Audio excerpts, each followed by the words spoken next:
ఒకవేళ ఏమైనా అనారోగ్య సమస్యలున్నా లేదా అకౌంట్ హోల్డర్ మరణించినా లేక ఇంకేదైనా రీజన్ వల్ల అత్యవసర పరిస్థితుల్లో మాత్రమే ఇన్వెస్ట్ చేసిన డబ్బు మొత్తాన్ని విత్డ్రా చేసుకునే చాలా మందికి పోస్ట్ ఆఫీస్ అంటే కేవలం ఉత్తరాలు అందించేది అని మాత్రమే తెలుసు. కానీ అందులో ఉండే బ్యాంకింగ్ సేవల గురించి తెలిస్తే మాత్రం అస్సలు వదలరు. కేంద్ర ప్రభుత్వం ఆధ్వర్యంలో ఉండే పోస్ట్ ఆఫీస్ బ్యాంకింగ్ సేవల గురించి చాలా తక్కువ మందికే అవగాహన ఉంటుంది.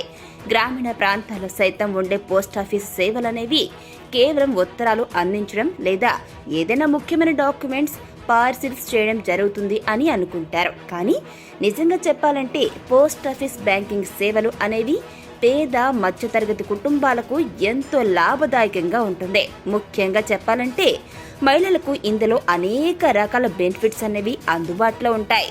కేంద్ర ప్రభుత్వం ఇటీవల 2023 బడ్జెట్లో భాగంగా మహిళా ఇన్వెస్టర్ల కోసం వారి యొక్క ఆర్థిక శ్రేయస్సు కోసం ఒక ప్రత్యేక పథకాన్ని ప్రవేశపెట్టింది.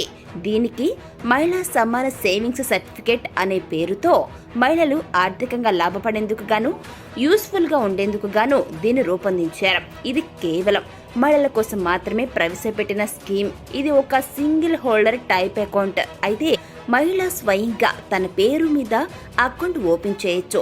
మహిళా సమాన సేవింగ్స్ సర్టిఫికేట్ స్కీమ్లో చేరాలి అనుకునే మహిళలు 2025 మార్చి 31 లోపల ఫామ్ 1ను ఫిల్ చేయాల్సి ఉంటుంది.